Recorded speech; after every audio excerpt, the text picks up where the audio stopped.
જેમ જેમ નિષ્ઠા વધતી જશે તેમ તેમ સંબંધ વધતો જશે. જેમ જેમ કરતાં કરતાં શબ્દ સ્થિર થતો જશે તેમ તેમ સંબંધ થતો જશે. તેમ તેમ ડર અને દમના ભોળપણ અને ડાપણનો પ્રભાવ આત્મા પર ઓછો થતો જશે. અને તેમ તેમ તમારી વાણી વિવેકી પવિત્ર મીઠાશવાળી થતી જશે. આજના શુભ મંગલકારી દિવસે એક દિવસનું આ કામ નથી. ખૂબ ધ્યાન રાખજો. પણ કોઈ પણ ભોગે કોઈ પણ સંજોગોમાં વાણીને વિવેકી કરવી જ છે. ઘરમાં નપાસ, ઘરમાં તો પહેલા નંબર જ નપાસ થાય થવાય જ. પોઝિટિવ નેચરથી પરિવાર જીવતા મારો દીકરો ને મારી ઘરવાળી. પોઝિટિવ નેચર જ્યાં સુધી અહંતા મમતાના પ્રલોભનો હોય, પ્રભાવ હોય, ત્યાં સુધી બધાની વાણી બગડેલી જ હોય.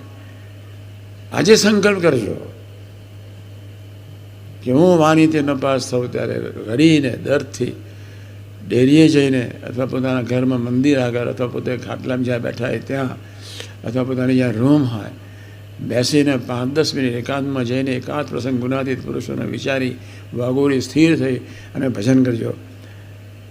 બોલતા આવડે, બસ સરળ થતાં આવડે.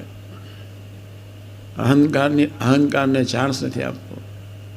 આંખના દેવતાને ચાન્સ નથી આપવો. મન બુદ્ધિ ચિત્ત અહંકારના 4 દેવતાને સાથ નથી આપવો.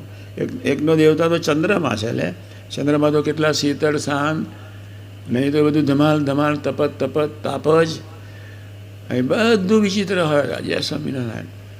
અને છતાંય આપણે એક અદ્ભુત સંબંધી જીવી રહ્યું છે.